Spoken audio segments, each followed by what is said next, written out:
Justice মানিক, তাকে আমি court থেকে বাইর করে দিয়েছিলাম। মুখে মুখে বড় বড় কথা বলতো, কোনো রায়ই লিখতে পারতো না।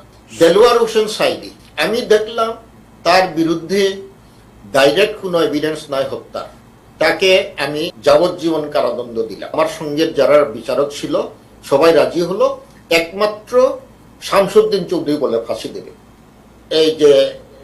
এই যে মানিক, জাস্টিস মানিক যে তাকে আমি কোর্ট থেকে বাইর করে দিয়েছিলাম। তার অনেকগুলো রায়, তাকে তার রিটায়ারমেন্টের 15 দিন আগে তাকে কোনো কোর্টই দেই নাই।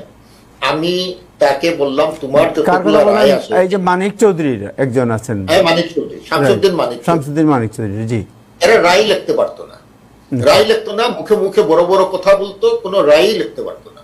আমি বললাম তোমার এই রায়গুলা আমি তোমাকে কোনো কোর্ট দেব না, তুমি এই রায়গুলা শেষ করো।